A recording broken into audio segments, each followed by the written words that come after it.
আওয়ামী লীগ কোনো রাজনৈতিক দল নয়, তারা সশস্ত্র সংগঠন, এমন দাবি করেছেন ছাত্র শিবিরের সেক্রেটারি জেনারেল নুরুল ইসলাম। তিনি বলেন, অবিলম্বে আওয়ামী ফ্যাসিবাদের বিচার নিশ্চিত করে তাদের রাজনীতিতে নিষিদ্ধ করতে হবে।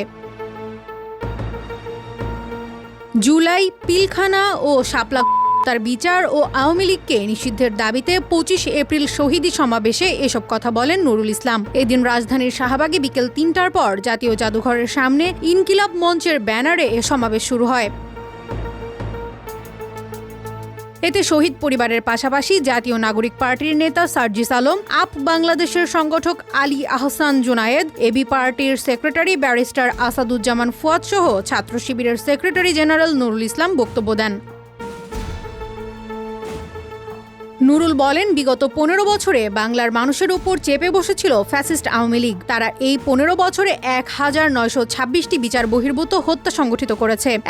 তার বিচারও মানুষ এখনো পায়নি। জুলাই অভ্যুত্থানে ২,০০০-এর বেশি ছাত্র জনতাকে শেখ হাসিনা সরকার গুলি করেছে দাবি করে শিবির সেক্রেটারি বলেন, আওয়ামী ফ্যাসিবাদ বাংলাদেশের রাজনীতির উপযোগী কোনো দল নয়। এই ফ্যাসিবাদরা কোনো রাজনৈতিক দল নয়, তারা একটি সশস্ত্র সন্ত্রাসী সংগঠন। ১৯৭১ সালে বাংলাদেশে যে মুক্তিযুদ্ধ সংগঠিত হয়েছিল, এই মুক্তিযুদ্ধে পাকিস্তানি হানাদার বাহিনীর বিরুদ্ধে আমাদের যুদ্ধ করতে হয়েছিল।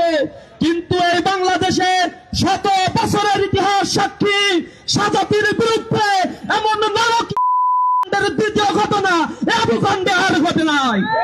সুতরাং আওয়ামী লীগ এই ফ্যাসিবাদ বাংলাদেশে কোন রাজনৈতিক দল নয়, এটি সশস্ত্র সন্ত্রাসী সংগঠন। এই ফ্যাসিবাদী দলকে অবিলম্বে নিষিদ্ধ করা না হলে শহীদদের রক্তের সঙ্গে বেইমানি করা হবে বলে মন্তব্য করেন নুরুল ইসলাম। প্রয়োজনে ছাত্র জনতা ফের এক হয়ে আওয়ামী লীগকে নিষিদ্ধের কর্মসূচিতে যাবে বলেও হুঁশিয়ারি দেন তিনি।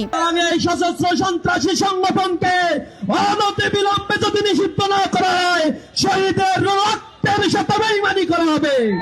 সরকার পতনের পরও তারা কর্মসূচি দিচ্ছে, বিপ্লবীদের গায়ে হাত দিচ্ছে অভিযোগ করে অন্তর্বর্তী সরকারের প্রতি আহ্বান জানিয়ে তিনি বলেন, আপনারা যে শহীদদের রক্তের উপর দাঁড়িয়ে এই শাসন ক্ষমতা পরিচালনা করছেন, দয়া করে সেই রক্তের সঙ্গে গাদ্দারি করবেন না। এই রক্তের দাগ এখনো শুকায়নি, শহীদদের মায়েদের আর্তনাদ এখনো দেখতে পাচ্ছি। সুতরাং দ্রুত বাংলার মাটিতে ফ্যাসিবাদকে নিষিদ্ধ করবেন।